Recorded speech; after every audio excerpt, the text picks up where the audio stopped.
Hello everyone, नमस्कार। स्वागत है आप सभी का आपके अपने फेवरेट चैनल न्यू लाइट प्रयास पर। तो आज हम लोग डिस्कशन करेंगे अपना ऑल इंडिया नीट टेस्ट और आज इसका 11th टेस्ट है। इसमें टॉपिक्स थे लोकोमोशन एंड मूवमेंट और इसके अलावा न्यूरल कंट्रोल एंड कोऑर्डिनेशन। तो आई होप आप सबका टेस्ट अच्छा हुआ होगा। तो आइए सेशन स्टार्ट किया जाए।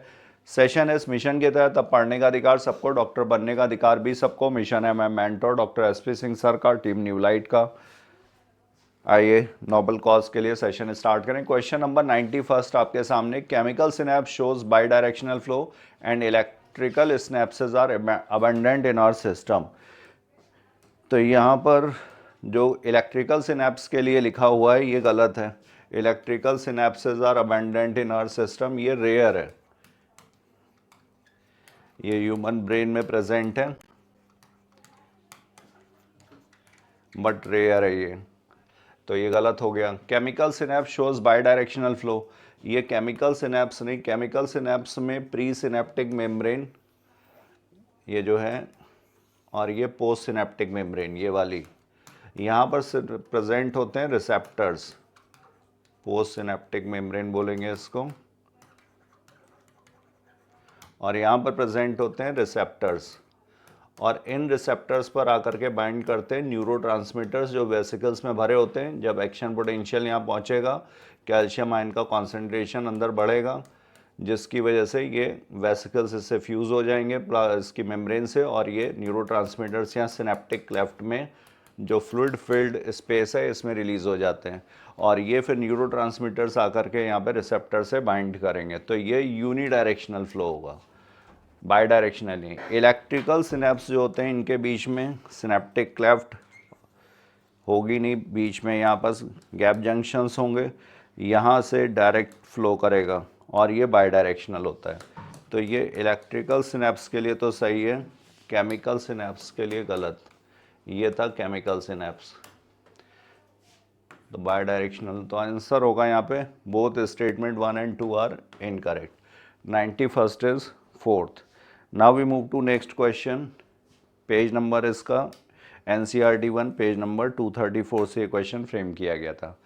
सी the figure of actin filaments. यहाँ पर एक्टिन के 3 कंपोनेंट्स दिखाए गए हैं।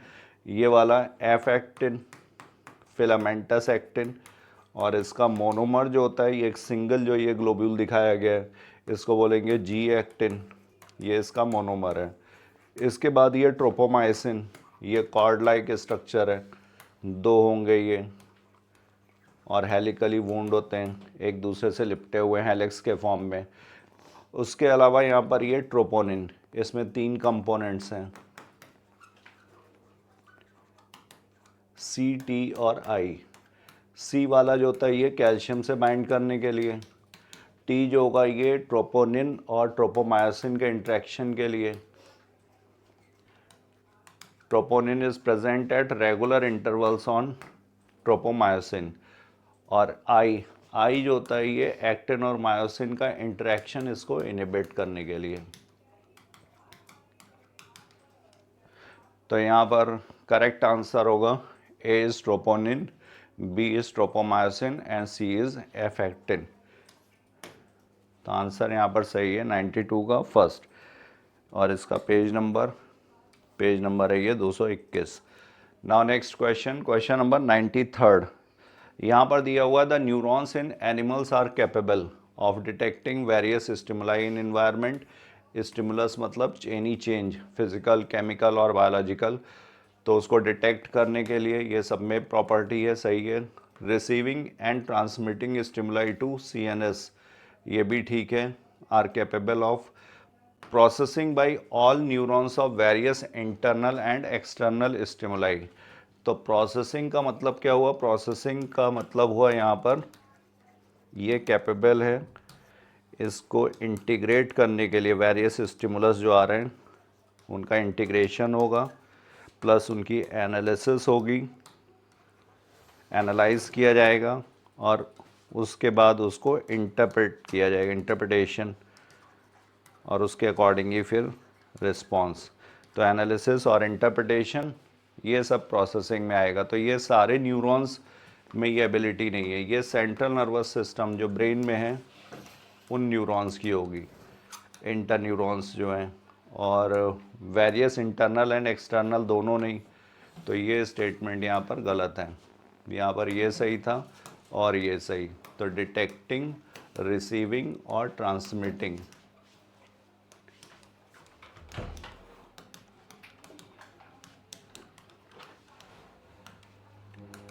ये न्यूरॉन्स की प्रॉपर्टीज़ हैं। तो 1 एंड 2 आर करेक्ट, आंसर यहाँ पर है fourth, third is incorrect. 93rd का करेक्ट आंसर होगा fourth. Now we move to next question, page number है इसका 231। Question number 94, synaptic cleft. Synaptic cleft अभी हम लोगों ने देखा था, ये यहाँ पर एक्सॉन का टर्मिनल सिनेप्टिक नॉब के फॉर्म में, ये प्री सिनेप्टिक मेम्ब्रेन, ये पोस्ट सिनेप्टिक मेम्ब्रेन, और यहाँ पर ये सिनेप्टिक वेसिकल्स, और बीच में ये जो गैप है इसे बोलेंगे सिनेप्टिक क्लेफ्ट। ये केमिकल सिनेप्सिस में प्रेजेंट होगा, सिनेप्टिक क्लेफ्ट, और यहाँ पर ये रिसेप्टर्स इनके।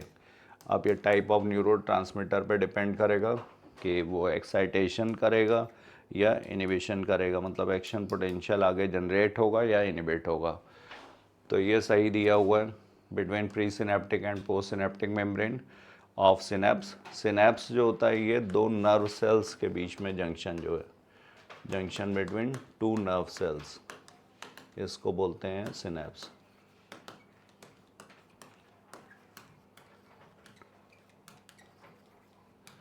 Impulse transmission across chemical synapse is faster than that across an electrical synapse.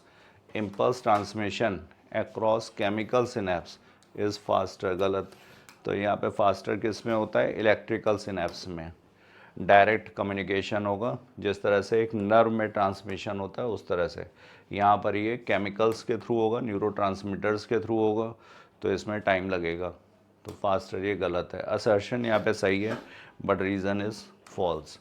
Correct answer हुआ 94 का third. Now we move to next question, page number है इसका 234, NCERT 1। Which of the following statements about human vertebral column is false. तो human vertebral column का formula है 7 12 5 1 1, ये adult का। 7 यहाँ पे सर्वाइकल, 12 थोरैसिक, 5 लंबर, 1 सैक्रल और 1 कॉक्सीजियल। और अगर यही एम्ब्रियोनिक स्टेज में होगा तो एम्ब्रियोनिक स्टेज में यहाँ पर सर्वाइकल में 7 ही होते हैं, थोरैसिक में 12, लंबर में 5, सैक्रम 5 बोन से और कॉकिक्स 4 बोन से। तो एडल्ट में होगा 26 वर्टिब्री। तो vertebral column consist of 26 vertebrae, सही है। इट इज़ वेंट्रली प्लेस्ड, ये वेंट्रल प्लेस्ड है, गलत। ये किधर है, डॉर्सल साइड पे, बैक साइड पे। वेंट्रल मतलब abdominal side. It extends from the base of skull and constitutes the main framework of the trunk, ये सही है। ऑक्सीपिटल कॉन्डाइल से शुरू होगा, एटलस वर्टिब्रा यहाँ पे जंक्शन बनाएगी, और उसके बाद ये मेन फ्रेमवर्क।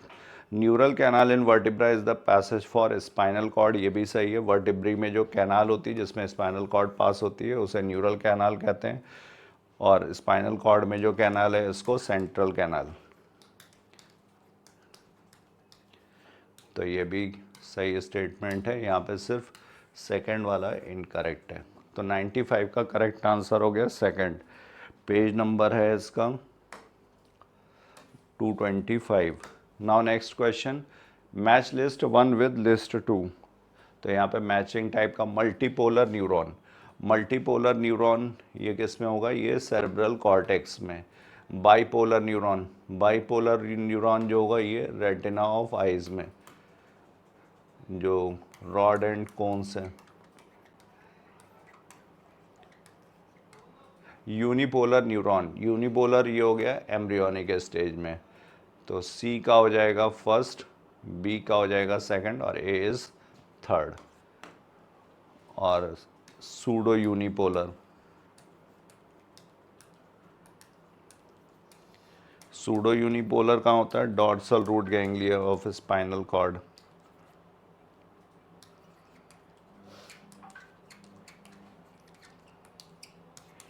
यहाँ पर सूडो यूनिपोलर, तो correct answer first. Now page number ये तो 232। Next question 97, visceral nervous system within human body. तो नर्वस सिस्टम को डिवाइड किया गया है सेंट्रल नर्वस सिस्टम और peripheral nervous system. Central nervous system में दो पार्ट हैं, ब्रेन और स्पाइनल कॉर्ड, और इनसे जो निकलने वाली नर्व्स हैं, ब्रेन से क्या निकलेगा, क्रेनियल नर्व्स, और स्पाइनल कॉर्ड से क्या निकलते हैं, स्पाइनल नर्व्स। ये दोनों जो हैं ये इसका पार्ट नहीं है, ये किस में आते हैं, ये पेरिफेरल नर्वस सिस्टम में। तो पेरिफेरल नर्वस सिस्टम के दो कंपोनेंट्स हो गए, एक हो गए स्पाइनल नर्व और क्रेनियल नर्व्स। इसके अलावा जो पेरिफेरल नर्वस सिस्टम है इसको डिवाइड किया गया है सोमैटिक और ऑटोनॉमिक। फाइबर्स के बेसिस पर यहाँ पे सेंसरी फाइबर्स और मोटर फाइबर्स, सोमैटिक और ऑटोनॉमिक। सोमैटिक किसको जाएगा, स्केलेटल मसल्स को, और ऑटोनॉमिक, ऑटोनॉमिक में फिर दो पार्ट हैं, सिंपैथेटिक और पैरासिम्पैथेटिक। तो यहाँ पर division of peripheral nervous system, visceral nervous system, autonomic जो नर्वस सिस्टम है वो visceral nervous system, motor part है इसका, तो विसरल नर्वस सिस्टम सही दिया हुआ है। Is the division of central nervous system, central nervous system में ही नहीं आता है। Consist of nerve fibres, ganglia and plexuses, तो सही है, विसरल नर्वस सिस्टम में नर्व फाइबर्स होंगे। गैंग्लिया क्या है, collection of nerve sales.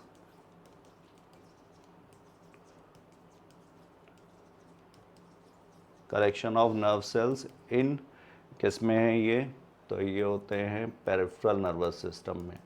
Central nervous system में जो कलेक्शन ऑफ नर्व सेल्स होता है उसे बोलते हैं nuclei. Carry impulses from one visceral organ to another, ये गलत है, ये सेंट्रल नर्वस सिस्टम से लेकर के आते हैं या फिर विसरल से सेंट्रल नर्वस सिस्टम को पहुंचाएंगे। तो carry impulses from one visceral organ to another, ये गलत। तो यहाँ पर 1 and 3 करेक्ट हैं, पूछा गया करेक्ट ऑप्शन, तो 1 and 3 इज करेक्ट। आंसर होगा यहाँ पे फर्स्ट 97।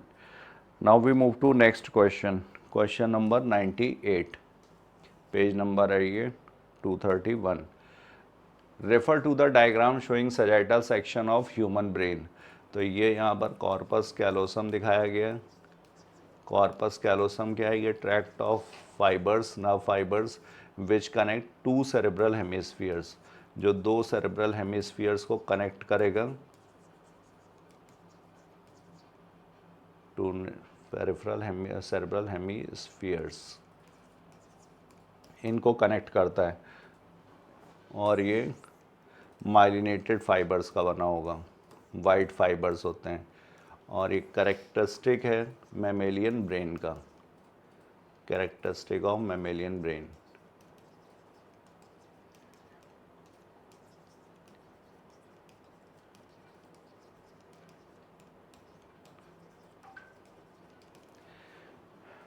फिर इसके बाद यहाँ पर ये थैलेमस, ये सेरेब्रल एक्विडक्ट, और ये सी यहाँ पर पॉन्स। तो ए हो गया यहाँ पर corpus callosum, B thalamus, C pons, and D is cerebral aqueduct. Cerebral aqueduct जो है ये मिड ब्रेन की कैनाल, मिड ब्रेन में प्रेजेंट है।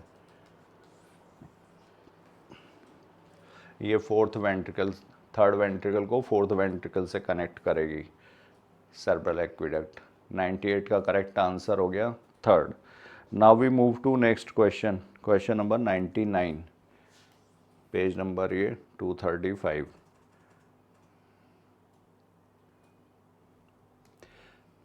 When a skeletal muscle shortens during contraction, which of these statement is false? तो skeletal muscles में जब contraction होगा तो यहाँ per unit of muscle contraction है सार्कोमियर, और sarcomere is the distance between to GERD lines, और इसमें बीच में ये प्रेजेंट होगा मायोसिन का थिक बैंड। जो अनओवरलैप्ड पार्ट है इसको बोलते हैं H zone.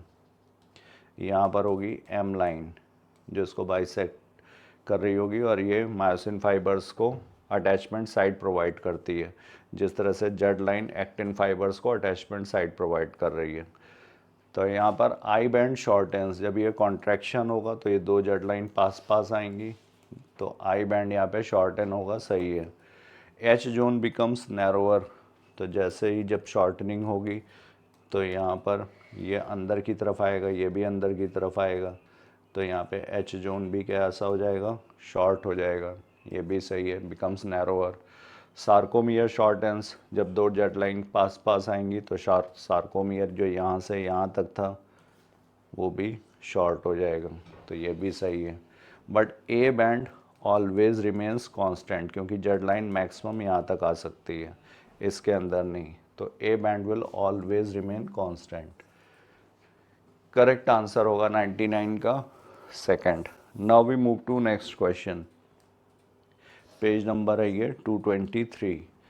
Human cranium has small protuberances at the posterior end, इनको बोलते हैं ऑक्सीपिटल कॉन्डाइल्स, और यहाँ पर होगा अटैचमेंट, ये दो होते हैं, फर्स्ट वर्टिब्रा एटलस के साथ ये आर्टिकुलेट करते हैं, तो इसलिए ह्यूमन स्कल को बोला जाता है डाइकॉन्डाइलिक। ऑक्सीपिटल कॉन्डाइल 2, 100 का करेक्ट आंसर हो गया second. Now we move to next question, question number 101, page number इसका 225। Which of the following is not the function of hypothalamus, तो हाइपोथैलेमस में सैटाइटी सेंटर है, संतृप्ति सेंटर, सैटाइटी सेंटर बोलते हैं, हंगर सेंटर है, थर्स्ट सेंटर है, ऑस्मोरेगुलेटरी सेंटर है,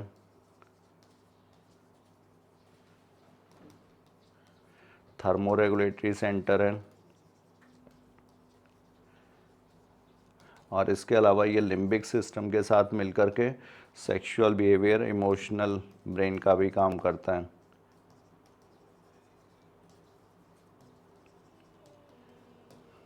तो कंट्रोल्स बॉडी टेम्परेचर, सही है। सिंथेसिस ऑफ हार्मोन्स, ये यहाँ पर न्यूरोसेक्रेटरी सेल्स होते हैं जो रिलीजिंग फैक्टर्स भी यहाँ पर सिंथेसाइज करते हैं, और रिलीजिंग फैक्टर्स किस पे आते हैं, एंटीरियर पिट्यूटरी, रिलीजिंग फैक्टर और इनिबिटरी फैक्टर, प्लस यहाँ पर न्यूरोसेक्रेटरी सेल्स डायरेक्ट भी एक्सोनली कनेक्टेड हैं पोस्टीरियर पिट्यूटरी से, और यहाँ पर ये एडीएच और ऑक्सीटोसिन स्टोर करते हैं पोस्टीरियर पिट्यूटरी में, सिंथेसाइज होता है हाइपोथैलेमस में। तो synthesis of hormones which are released by neurohypophysis, ठीक है, पोस्टीरियर पिट्यूटरी को ही बोला जाता है neurohypophysis. Storage of memory and seat of intelligence involve in regulation of sexual behaviour, तो ये गलत है यहाँ पर, memory and seat of intelligence ये सेरेब्रल हेमिसेरेब्रल का काम है। 101 का करेक्ट आंसर होगा थर्ड। पेज नंबर है ये 236। Now question number 102, cardiac muscles are, तो कार्डियक मसल्स कैसे होते हैं, ये स्ट्राइटेड है, इनवॉलेंट्री भी हैं, नॉट फैटिग, फैटिग नहीं होते हैं, ब्रांच्ड, ये भी सही है, और यूनी न्यूक्लिएट हैं, और इसके अलावा यहाँ पर इंटरकैलेटेड डिस्क प्रेजेंट हैं जिसमें गैप जंक्शंस होंगे, और इसी की वजह से ये फंक्शनल सिंसीशियम का भी काम करते हैं।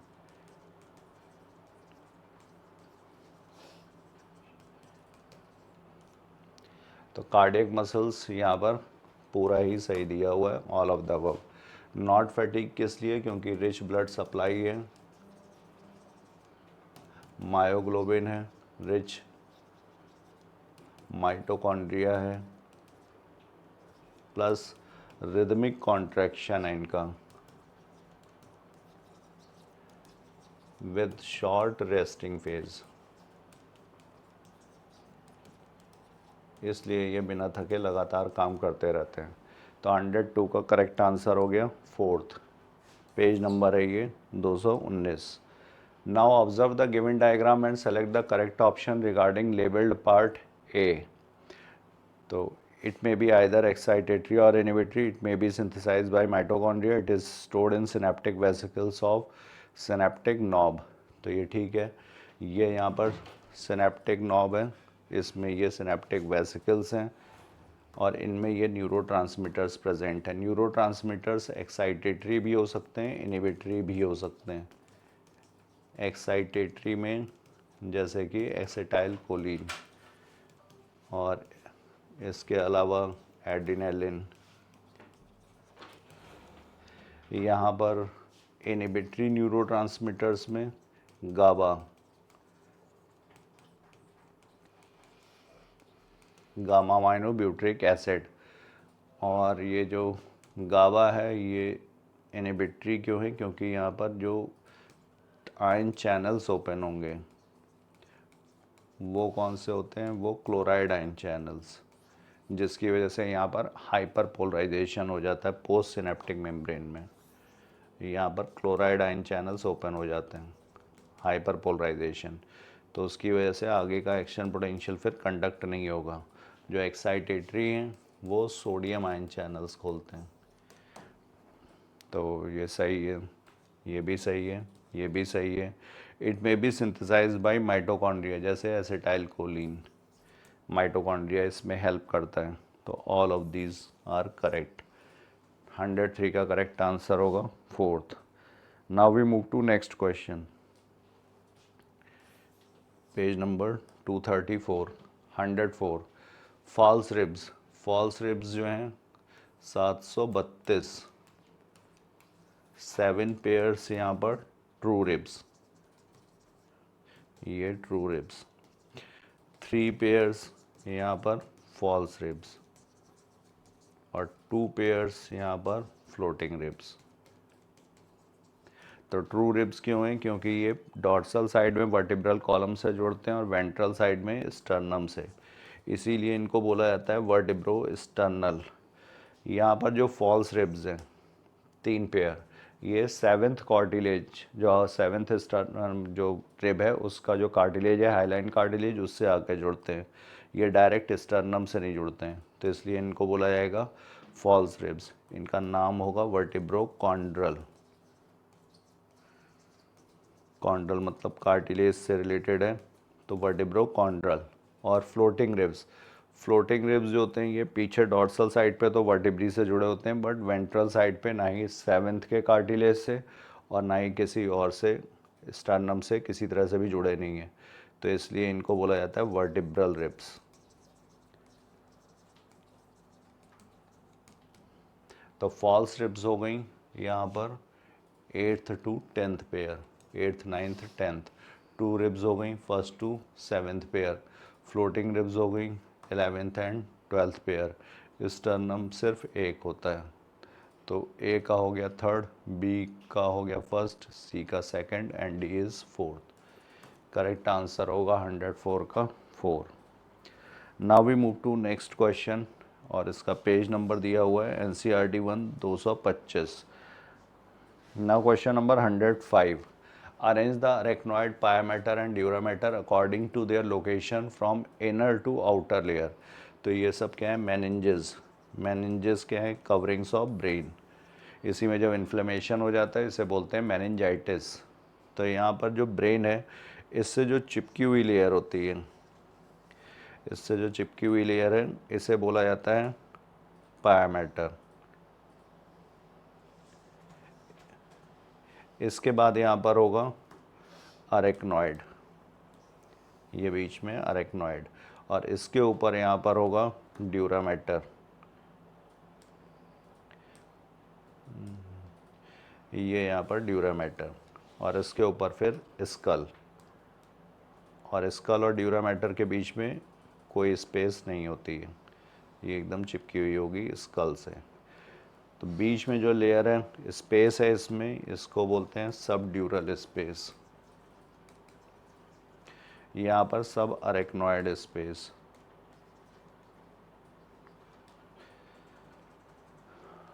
तो यहाँ पर सीक्वेंस पूछा गया है इनवर्ड्स टू आउटवर्ड्स, तो ये है यहाँ पर पायामेटर, फिर ये अरेक्नॉइड, और ये वाला जो है ये ड्यूरामेटर। तो अरेक्नॉइड इनवर्ड्स टू आउटवर्ड्स, यहाँ पे pia mater, arachnoid and dura mater. Correct answer होगा third, 105। Now we move to next question, page number है ये 235। Consider the following statement, at rest the axoplasm inside the axon contain low concentration of potassium ions. यहाँ पर axon के अंदर जो fluid है ये कहलाता है एक्सोप्लाज्म, इसके बाहर होगा ECF, एक्स्ट्रा सेलुलर फ्लूइड, और सेल की ओरिजिन माना गया है कहाँ पर होती है, सी वाटर में, और सी वाटर कैसा होगा, सलाइन होगा, यहाँ पर Na की कॉन्सेंट्रेशन ज़्यादा ECF में, और एक्सोप्लाज्म में पोटेशियम की कॉन्सेंट्रेशन ज़्यादा। तो at rest the axoplasm inside the axon contain low concentration of potassium ion, तो लो नहीं है, हाई होगा। The concentration gradient axon across axonal membrane, axonal membrane के across is generated due to the different concentration of sodium and potassium ion across it. तो ये सही है, यहाँ पर जो कॉन्सेंट्रेशन ग्रेडियंट है वो किस वजह से, डिफरेंट कॉन्सेंट्रेशन की वजह से, सोडियम और पोटेशियम आयन। तो assertion is false but A is false but B is true. Answer होगा यहाँ पर third. Now we move to next question, question number 107, page number है ये 232। Coordination is considered as an important process in an animal body because it helps to maintain homeostasis. It enables different organs to interact and function efficiently. It ensures the normal functioning of vital organs. तो ये सही है, coordination इसके लिए ज़रूरी है homeostasis को maintain रखने के लिए। होम्योस्टेसिस क्या है, तो मेंटेनेंस ऑफ इंटरनल इन्वायरमेंट, इसी को बोलते हैं होम्योस्टेसिस।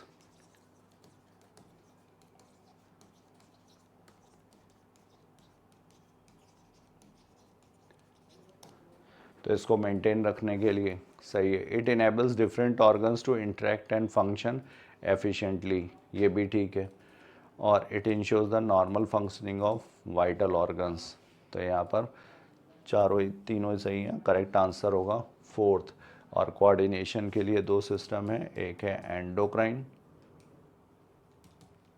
और दूसरा है न्यूरल। न्यूरल वाला फास्ट होगा और एंडोक्राइन जो होता है स्लो एक्टिंग है लेकिन लॉन्गर ड्यूरेशन तक रहेगा,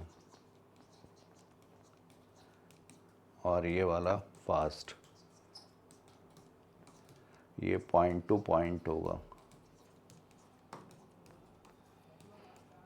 और ये वाइड स्प्रेड होगा। तो करेक्ट आंसर हो गया फोर्थ। और ये पेज नंबर इसका 230, NCERT 1। Now question number 108, identify A to C peripheral nervous system skeletal muscles. तो स्केलेटल मसल्स को जाएगा वो होगा सोमैटिक। फिर autonomic nervous system, autonomic nervous system यहाँ पर B और C पार्ट में डिवाइड किया गया है। स्मूथ मसल्स, स्मूथ मसल मतलब विस्ट्रल ऑर्गन्स, तो यहाँ पर ये B वाला जो होगा ये होगा सिंपैथेटिक और parasympathetic.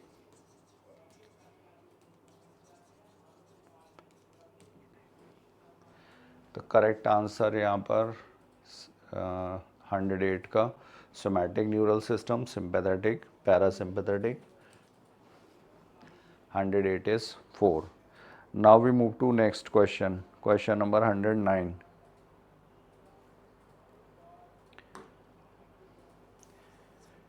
Page number 231, 109, which of the following statement is are correct about the cortex of cerebrum।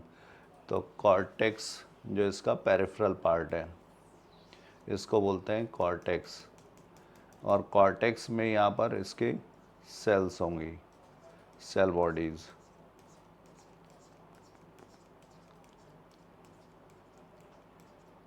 और इनसे जो फाइबर्स निकलेंगे वो आएंगे मेडुलरी रीजन में। तो मेडुला जो होगा वाइट माइलिनेटेड फाइबर्स होते हैं। श्वांस यहाँ पर शीथ प्रेजेंट होगी जो बनाते हैं ऑलिगोडेंड्रोसाइट्स।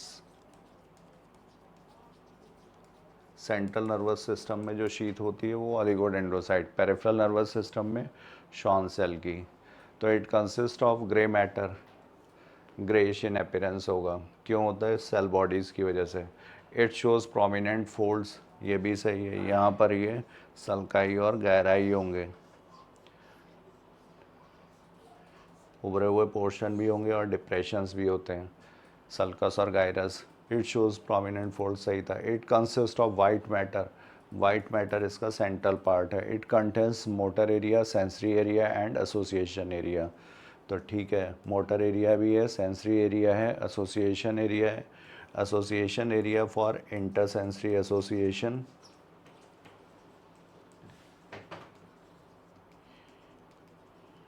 कम्युनिकेशन,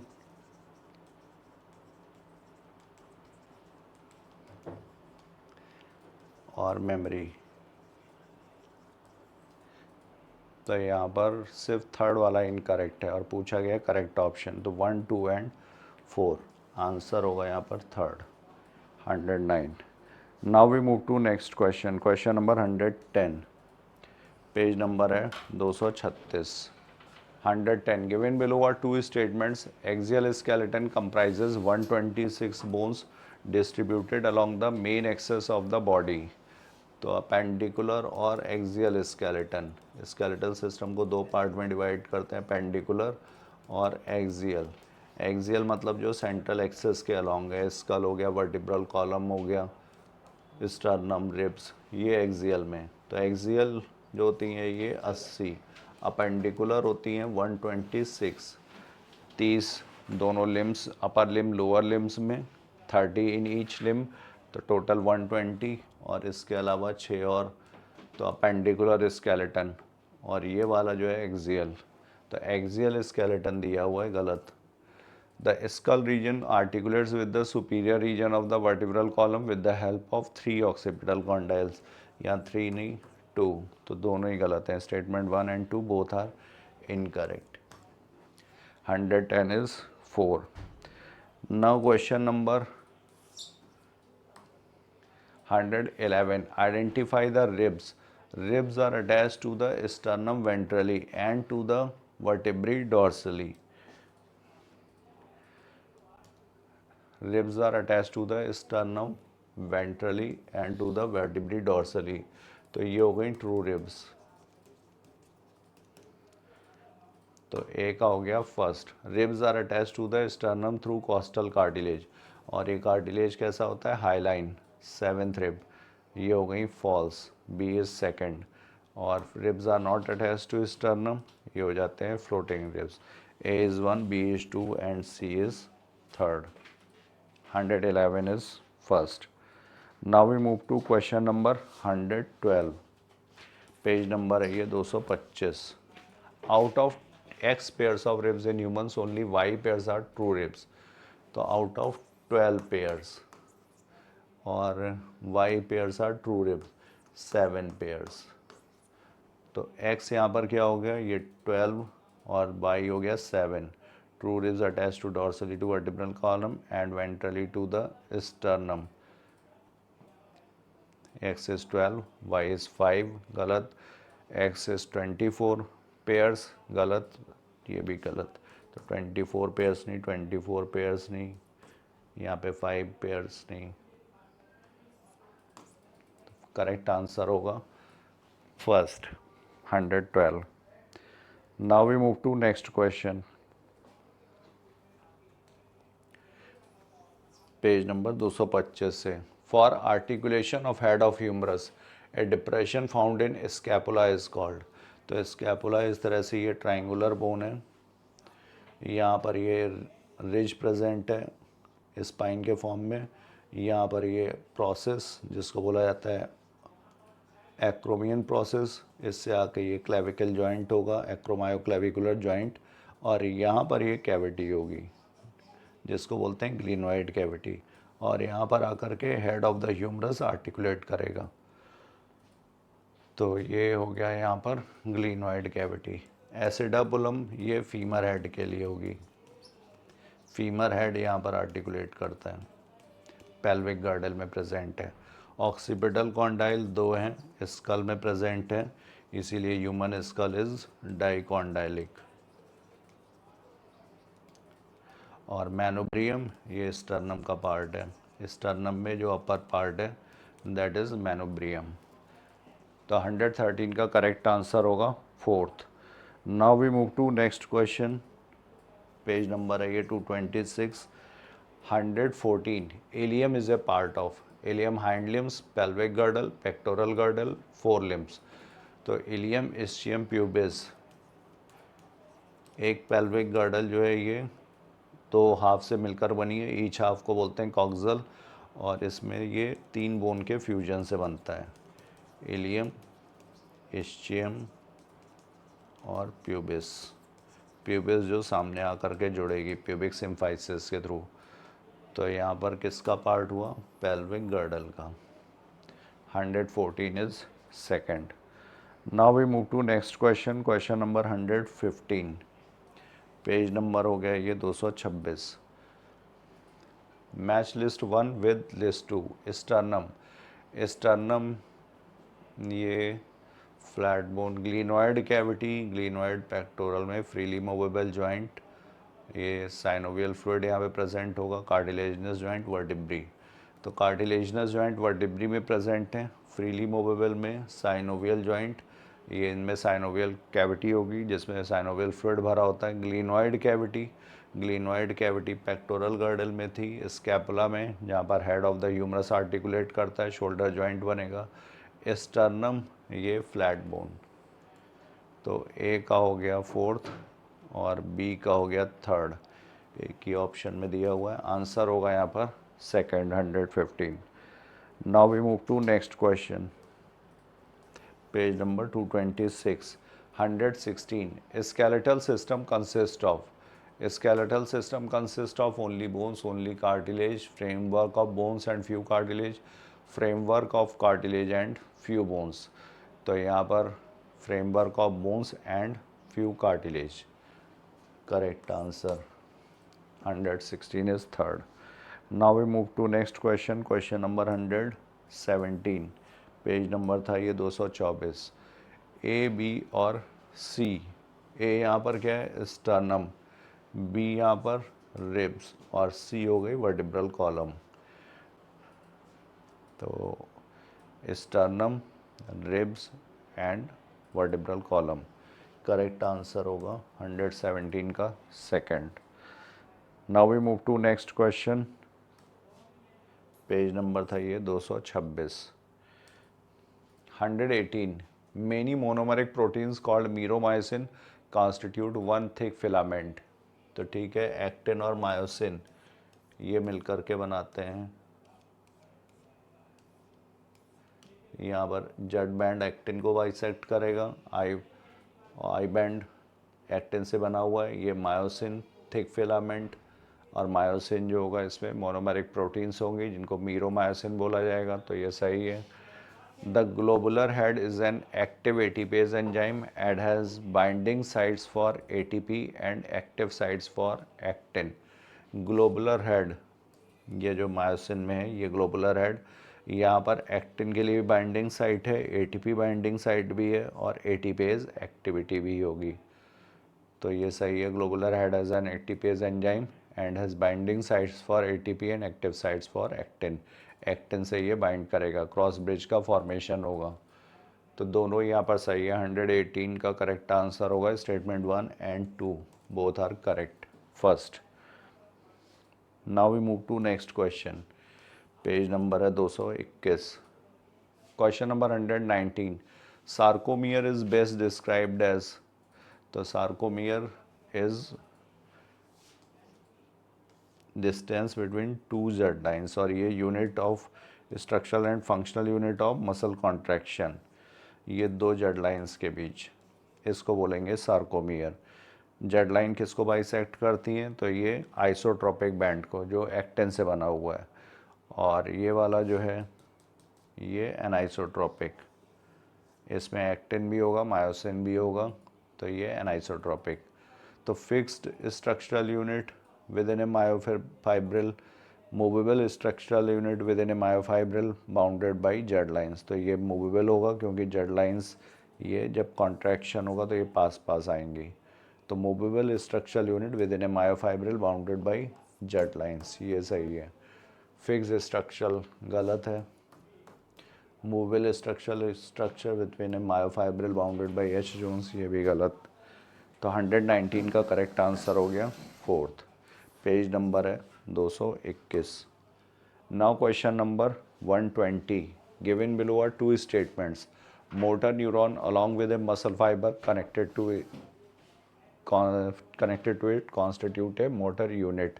तो मोटर न्यूरॉन जितने भी मसल फाइबर्स को ये सप्लाई करेगा, यहाँ पर एक मसल फाइबर, ये एक मसल फाइबर, ये मसल फाइबर, तो इसको बोला जाएगा मोटर यूनिट, ये सही है। Junction between A motor neuron and the sarcolemma of the muscle fibre is called motor end plate, ये भी सही है। मोटर न्यूरॉन और सार्कोलेमा, सार्कोलेमा क्या है, ये plasma lemma of muscle fibre,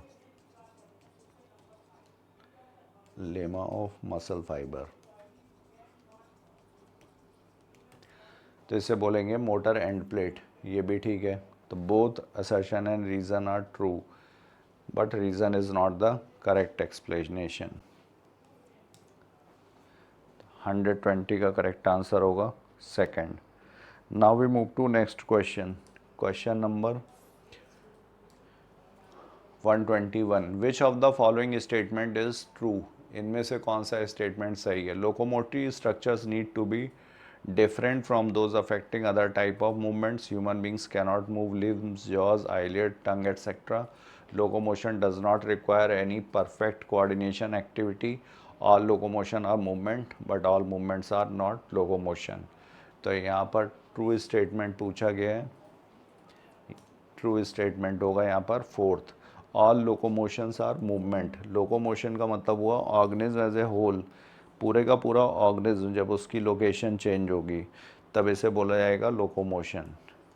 और अगर सिर्फ इसके पार्ट्स मूव करें, सीलिया, फ्लैजिला, ये सब अगर मूव कर रहे हैं तो यहाँ पर ये मूवमेंट, ये जैसे ह्यूमन बींग्स हैं, ह्यूमन बींग्स में हैंड्स का मूवमेंट, लिम्स, डिजिट्स का मूवमेंट, आईलिड्स का मूवमेंट, ये सब मूवमेंट पे आएंगे। कैनॉट मूव लिम्स गलत है। Locomotion does not require coordinated activity गलत है। Locomotory structures need to be different, ये ज़रूरी नहीं कि अलग ही हो। तो आंसर हो गया यहाँ पर फोर्थ। पेज नंबर ये 217 से। Next question, question number 122, consider the following statement assertion, carpals are the palm bones. तो पाम बोन्स ये हथेली, ये वाली हुई पाम बोन्स। कार्पल्स किसके लिए, रिस्ट के लिए, तो carpals are wrist bones. Palm bones are 8 in number, गलत। ये क्या है, ये कार्पल्स के बाद मेटाकार्पल्स, ये पाम बोन्स। तो 1 2 3 4 5, तो 8 यहाँ पर गलत है। तो both assertion and reason are incorrect. 122 का करेक्ट आंसर होगा fourth. Now we move to next question, page number 226 है। Which one of the following is incorrect, इनमें से कौन सा इनकरेक्ट है। Heart muscles are striated and involuntary, heart muscles कैसे हैं, स्ट्राइटेड हैं, इनवॉलेंट्री है। Muscles of hands and leg are striated and voluntary, तो ये स्केलेटल मसल्स हैं, वॉलेंट्री होंगे, ठीक है। स्ट्राइटेड एंड इनवॉलेंट्री है, ठीक है। Muscles located in the inner walls of the alimentary canal are striated and involuntary, ये स्ट्राइटेड नहीं है, ये स्मूथ मसल्स की हैं। Muscles located in the reproductive tracts are unstriated and involuntary, ये सही है। इनकरेक्ट पूछा गया है, इनकरेक्ट होगा यहाँ पर थर्ड। पेज नंबर है ये 218। Now question number 124, choose the correct option regarding a normal human. The skull is dicondylic, ठीक है। Metacarpals are 5 in number, palm bones जो हैं ये वाली, ये मेटाकार्पल्स, ये यहाँ पर डिजिट्स और इनमें फैलेंजेस। तो patella is a cup shaped bone covering the knee dorsally, ये डॉर्सली नी कैप प्रेजेंट होती है वेंट्रल साइड पर। और पटेला जो है ये सेस्मॉइड बोन है, लार्जेस्ट सेस्मॉइड बोन। लार्जेस्ट सेस्मॉइड बोन क्यों? क्योंकि ये सेस्मॉइड क्यों? क्योंकि ये बनी होती है टेंडन के ऑसिफिकेशन से। इस scapula is a large triangular flat bone situated on the ventral side of the thorax. तो ये वाली साइड पे है स्कैपुला, ये वेंट्रल नहीं, ये डॉर्सल साइड, डॉर्सली प्रेजेंट है। Pelvic girdle has 2 coxal bones, तो each half of pelvic girdle is made up of 1 coxal bone. तो 2 हाफ मतलब 2 कॉक्सल बोन, और each coxal bone is made up of fusion of 3 bones, ilium, ischium और pubis. Ilium, ischium और pubis. तो यहाँ पर सी और डी इनकरेक्ट है, पूछा गया है incorrect. Choose the correct option regarding C and D are wrong. 124 is 4. Now we move to next question. Question number 125. Page number था ये 226. Which of the following statement is correct regarding joints? Joints are essential for all types of movement involving bony parts of body. Joints are points of contact between bones or between bones and cartilage. Force generated by the muscle is used to carry out movement through joints. तो यहाँ पर joints are essential, ये भी ठीक है। Joints किसका काम करेंगे? ये फलक्रम का काम करते हैं। यहाँ पर फोर्स अप्लाई होगा, ये लीवर हो गया और ये हो गए जॉइंट्स, ये यहाँ पर फलक्रम सपोर्ट प्रोवाइड करेंगे, तो एसेंशियल है, ये ठीक है। Joints are points of contact between bones और between bones and cartilage. Force generated by the muscle is use to carry out movement through joint. तो यहाँ पर ये फोर्स करेक्ट होगा, यहाँ पर फोर्थ, ऑल ऑफ दीज, ये सारे ही सही हैं।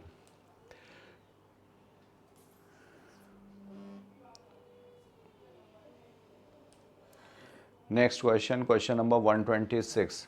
Osteoporosis is characterize by increase chances of fracture. तो यहाँ पर सही है, ये फ्रैक्चर के चांसेस बढ़ जाते हैं। और किस में? पोस्ट मीनोपॉजल फीमेल में अगर बात की जाए तो ये और भी सही है। पोस्ट मीनोपॉजल में फीमेल में क्यों? क्योंकि यहाँ पर ईस्ट्रोजन का लेवल जो होता है कम हो जाता है। तो decrease level of oestrogen is a common cause of osteoporosis, ये भी ठीक है। ऑस्टियोपोरोसिस का कॉमन कॉज ईस्ट्रोजन है, ईस्ट्रोजन डेफिशिएंसी किसमें? पोस्ट मीनोपॉजल फीमेल में, और इसी की वजह से ये osteoporosis.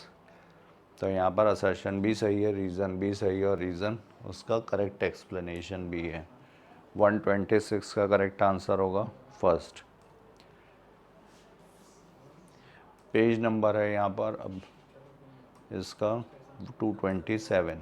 Now question number 127. Neurons are the specialised cell of nervous system in. तो ये ह्यूमंस में भी प्रेजेंट हैं, वर्टिब्रेट्स में भी प्रेजेंट हैं और इनवर्टिब्रेट्स में भी।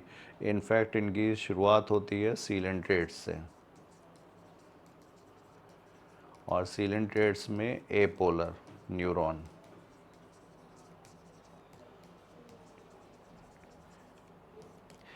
एपोलर का मतलब या तो यहाँ पे प्रोसेसेस एब्सेंट हैं, या फिर अगर प्रोसेसेस प्रेजेंट भी हैं तो इसमें डिफ्रेंशिएशन नहीं है कि कौन सा डेंड्राइट की तरह काम करेगा या कौन सा एक्सॉन की तरह, तो इसे बोला जाएगा एपोलर।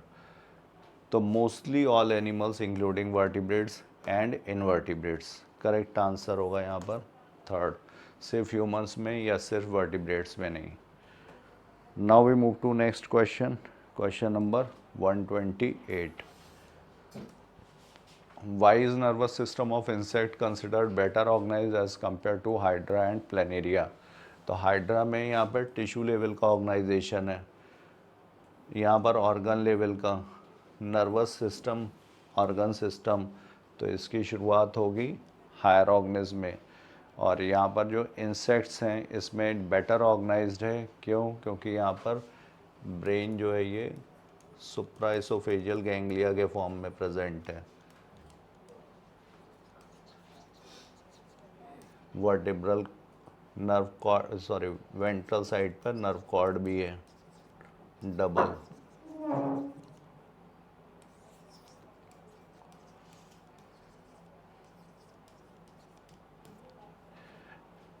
तो ये बेटर ऑर्गेनाइज्ड है। Hydra possess the least, hydra and planaria do not possess, insect possess brain, ganglia and neural tissue, planaria do not possess brain, least developed, nerve cord while insect contain highly developed ventral nerve cord, brain, ganglia and neural tissue। यहाँ पर correct हुआ ये।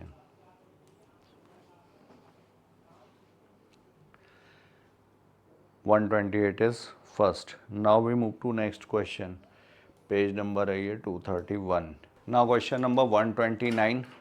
Neural organisation become complex in vertebrates. Vertebrates में दिया हुआ neural organisation ज़्यादा complex है as compare to invertebrates. ये सही है। वर्टिब्रेट्स ज़्यादा कॉम्प्लेक्स ऑर्गेनिज्म हैं, तो यहाँ पर नर्वस सिस्टम भी ज़्यादा complex, central nervous system, peripheral nervous system. Ganglia in insects act as a brain, यहाँ पर सुप्राइसोफेजियल गैंग्लिया ब्रेन की तरह काम करेगा, ये भी सही है। बट ये इसको एक्सप्लेन नहीं कर रहा है कि वर्टिब्रेट्स में क्यों ज़्यादा ये कॉम्प्लेक्स है। तो यहाँ पे बोथ असर्शन है reason are true, but reason is not the correct explanation. Answer होगा second. Now we move to next question. Question number 130। Consider the following statement। Two major divisions of CNS are somatic neural system and autonomic neural system। Both somatic and autonomic neural system are antagonistic in their function। तो central nervous system के दो main divisions यहाँ पर brain और spinal cord, somatic और neural system इसके नहीं, somatic and autonomic इसके पार्ट नहीं है। Both somatic and autonomic are antagonistic. Autonomic में जो दो कंपोनेंट हैं सिंपैथेटिक और पैरासिम्पैथेटिक, ये एंटागोनिस्टिक हैं, एक दूसरे के अपोजिट, सिंपैथेटिक एंड पैरासिम्पैथेटिक। तो ये यहाँ पर गलत और ये भी गलत। Both 1 and 2 are false. Correct answer होगा यहाँ पर fourth 130। Now we move to next question. Question number 131। Visceral nervous system within human body. तो यहाँ पर विसरल नर्वस सिस्टम, तो नर्वस सिस्टम इसमें सेंट्रल और पेरिफेरल। सेंट्रल नर्वस सिस्टम में ब्रेन और स्पाइनल कॉर्ड, और ब्रेन और स्पाइनल कॉर्ड से जो नर्व्स निकलेंगी वो हो गई क्रेनियल नर्व्स और स्पाइनल नर्व्स, ये बनाती हैं peripheral nervous system, cranial nerves and spinal nerves. और इनमें होते हैं आफ्रेंट और efferent fibres. Peripheral nervous system somatic और ऑटोनॉमिक। सोमैटिक में ये जाएगा स्केलेटल सिस्टम को, स्केलेटल मसल्स को, और सोमैटिक के बाद ऑटोनॉमिक। ऑटोनॉमिक में फिर दो कंपोनेंट्स हैं, सिंपैथेटिक और पैरासिम्पैथेटिक। तो ये मोटर है, और सिंपैथेटिक और पैरासिम्पैथेटिक ये एक दूसरे के अपोजिट, एंटागोनिस्टिक। तो visceral nervous system within human body is a division of peripheral nervous system. तो ऑटोनॉमिक नर्वस सिस्टम जो मोटर पार्ट है ये विसरल नर्वस सिस्टम ही है, is the division of peripheral nervous system. Is the division of central गलत, consist of ganglia only गलत, carry impulses from one visceral organ to another, ये भी गलत।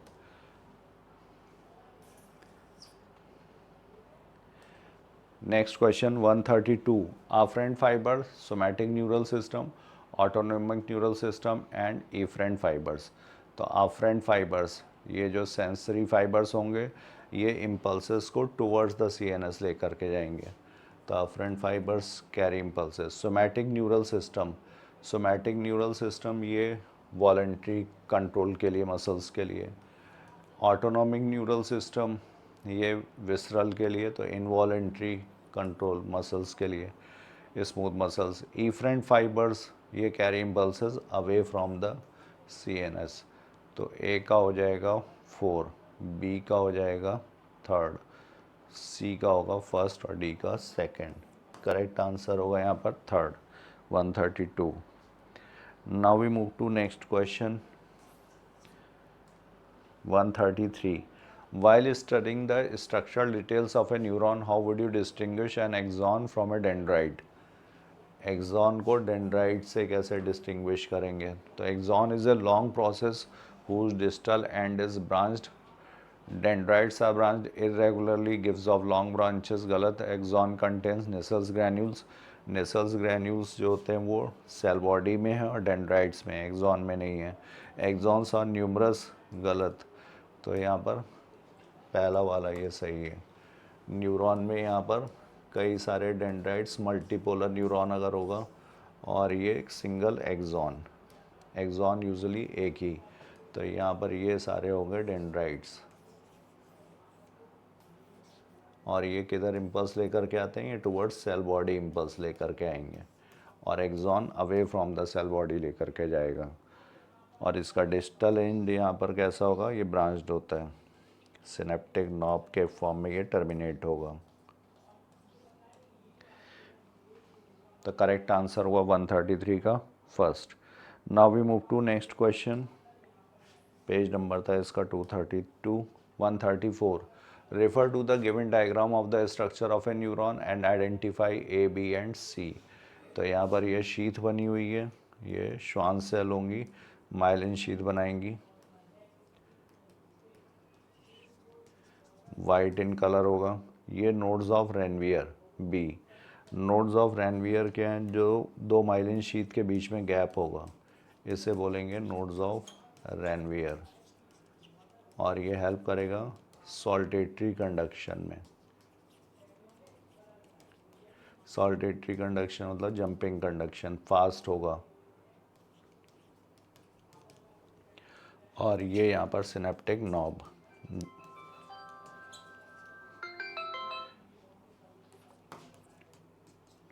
इसमें भरे होते हैं सिनेप्टिक वेसिकल्स जो जिनमें होगा न्यूरोट्रांसमीटर, और ये है यहाँ पर निसल्स ग्रैन्यूल्स।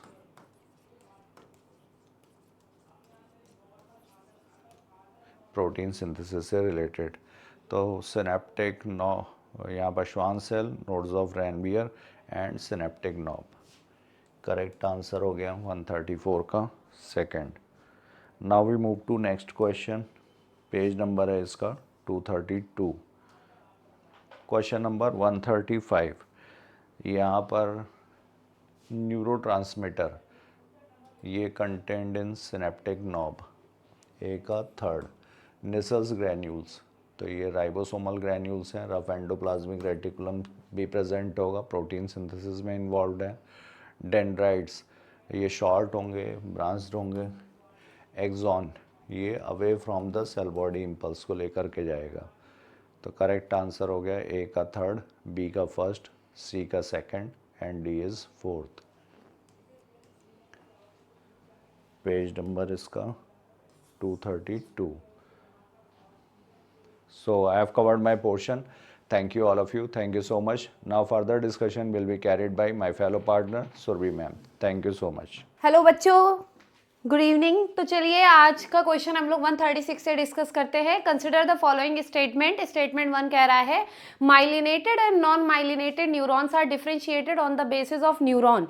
तो न्यूरॉन के बेसिस पे बेटा ये डिफरेंशिएट नहीं किए जाते हैं, ये डिफरेंशिएट किए जाते हैं on the basis of exons.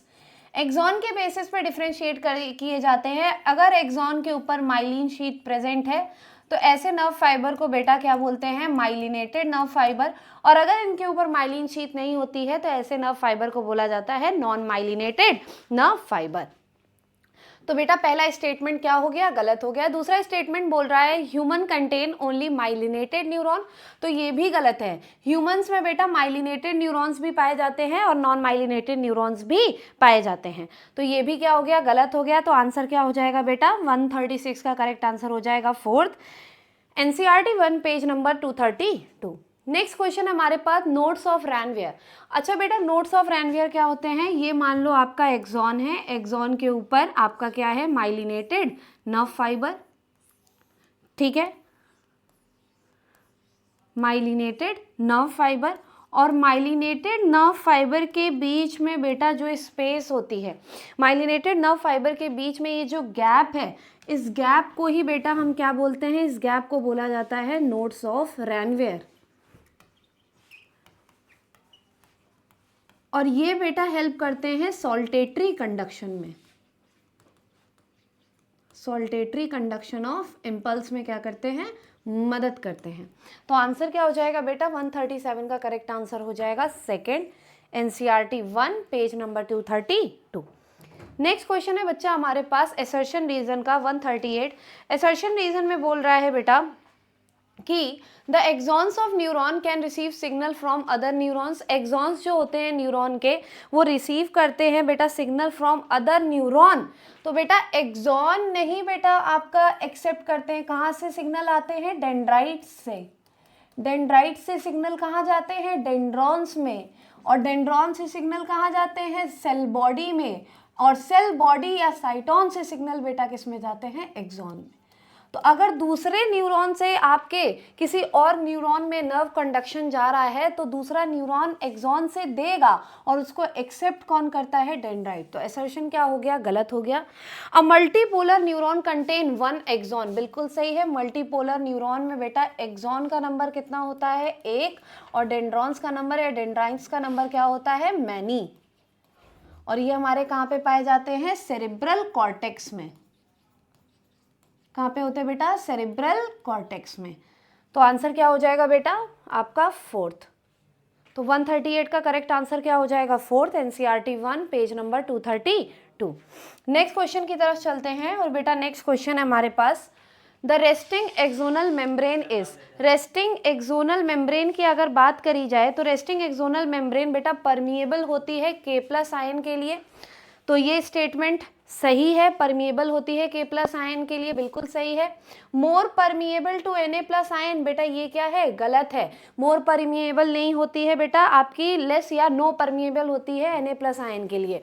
Impermeable to negatively charge protein of axoplasm, तो ये भी बेटा बिल्कुल सही है। तो करेक्ट आंसर क्या हो जाएगा? Fourth, NCERT 1 page number 232। देखो, not conducting any impulse, resting axonal membrane is comparatively more permeable to potassium ion and nearly less permeable to, nearly impermeable to sodium ion। मैंने क्या बोला? या फिर तो impermeable होता है या फिर तो थोड़ा बहुत permeability होती है।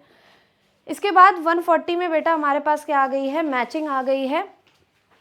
तो ध्यान से देखिएगा, Na+ ions during resting stage. Resting stage में बेटा आपके Na+ आयन कहाँ ज़्यादा होते हैं? आउटसाइड में ज़्यादा होते हैं, इनसाइड में कम होते हैं। आउटसाइड में ज़्यादा होते हैं, इनसाइड में कम होते हैं।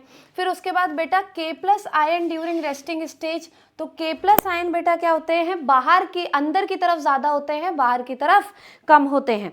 तो आपका इसका क्या हो जाएगा? फर्स्ट। इसके बाद एक्शन पोटेंशियल, बेटा अगर एक्शन पोटेंशियल की बात करी जाए तो डीपोलराइज्ड मेम्ब्रेन। और इसके बाद रेस्टिंग पोटेंशियल मेम्ब्रेन आपका क्या होगा? पोलराइज्ड। तो यहाँ पे करेक्ट आंसर क्या हो जाएगा? 2134, NCERT 1 page number 233। Next, Na+K+ pump needs energy ATP to work, बिल्कुल सही बात है। सोडियम पोटेशियम पंप बेटा आपका कैसा है? सोडियम पोटेशियम पंप आपका एक्टिव ट्रांसपोर्ट में मदद करता है, एक्टिव ट्रांसपोर्ट में मदद करता है। और अगर एक्टिव ट्रांसपोर्ट में मदद कर रहा है इसका मतलब ATP इस्तेमाल होगा। तो पहला स्टेटमेंट बिल्कुल सही है। फिर उसके बाद बोल रहा है XPulse 3 Na+ for every 2 K+ ions imported. तो वह बोल रहा है कि 3 Na+ और 2 K+ के बीच में बेटा ये क्या कराता है? एक्सचेंज कराता है। तो ये क्या हो जाएगा बेटा आपका? तो आपका सेकंड भी क्या है बेटा, बिल्कुल सही है, एक्सपेल करता है 3 सोडियम आयन बेटा क्या करते हैं आपके एक्सचेंज होते हैं with the help of 2 potassium ion. Works against a concentration gradient, तो ये भी सही है, कंसंट्रेशन ग्रेडियंट के अगेंस्ट काम करता है तभी आपका एक्टिव ट्रांसपोर्ट है। और ये मेंटेन करने में मदद करता है किसको, आपका रेस्टिंग पोटेंशियल को। तो सारे ही स्टेटमेंट यहाँ पे सही हैं, तो 141 का करेक्ट आंसर हो जाएगा first, NCERT 1 page number 233। Next है बेटा सिनेप्टिक वेसाइकल। सिनेप्टिक वेसाइकल की अगर बात करी जाए तो सिनेप्टिक वेसाइकल आपके क्या होते हैं, कंटेन करते हैं न्यूरो ट्रांसमीटर को। इसके बाद बेटा अगर बात करी जाए receptors of post membrane, receptors of post membrane, तो receptors of post membrane, post synaptic membrane की अगर बात करी जाए तो ये बाइंड करते हैं किससे, न्यूरो ट्रांसमीटर से। तो ए का सेकेंड हो गया, ठीक, बी का क्या हो गया, फर्स्ट हो गया। इलेक्ट्रिकल सिनेप्स रेयर होता है ह्यूमन सिस्टम में, तो सी का क्या हो जाएगा, थर्ड। और केमिकल सिनेप्स बेटा slow conduction of nerve impulse क्या हो जाएगा, फोर्थ। तो 142 का करेक्ट आंसर क्या हो जाएगा बेटा, first, NCERT 1 page number 234। Next question है सेरेब्रम। बेटा अगर बात करी जाए सेरेब्रम की, तो सेरेब्रम में बेटा एक चीज याद रखिएगा, मेजर पार्ट आपका बनाता है किसका, ह्यूमन ब्रेन का।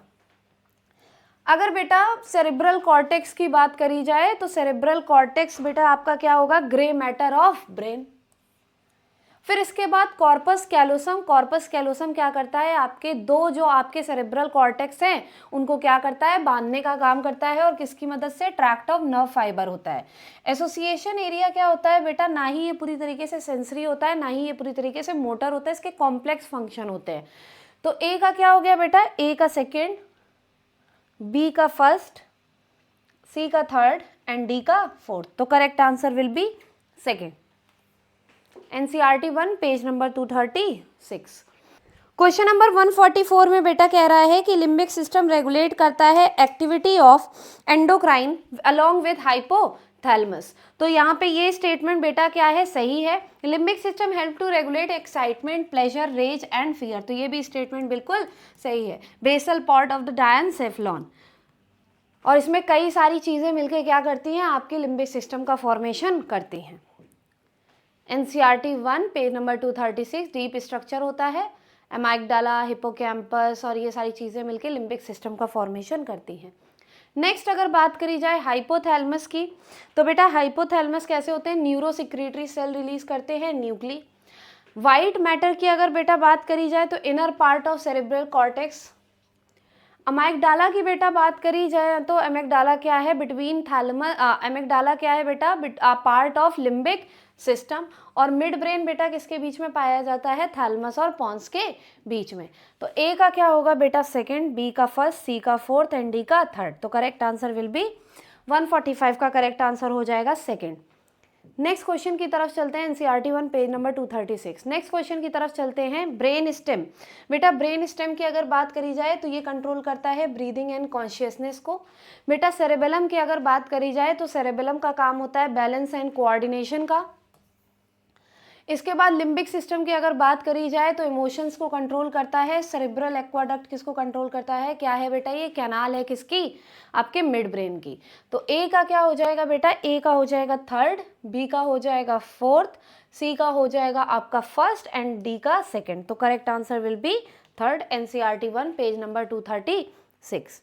नेक्स्ट क्वेश्चन है, association area can carry out complex function like communication and memory. Association area बेटा आपके मैंने बताया कॉम्प्लेक्स फंक्शन क्या करते हैं, परफॉर्म करते हैं, जैसे कि कम्युनिकेशन एंड मेमोरी, सही है। These area are completely motor in nature, गलत है, ना ही ये पूरी तरीके से मोटर होते हैं, ना ही ये पूरी तरीके से सेंसरी होते हैं।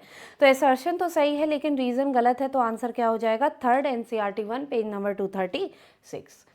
Next, paramecium employs cilia for pushing food into cytopharynx and in locomotion. बेटा आपका जो पैरामेशियम होता है वो क्या करता है, सीलिया का इस्तेमाल करता है साइटोफेरिंक्स में खाना पहुंचाने के लिए और उसके साथ साथ लोकोमोशन के लिए।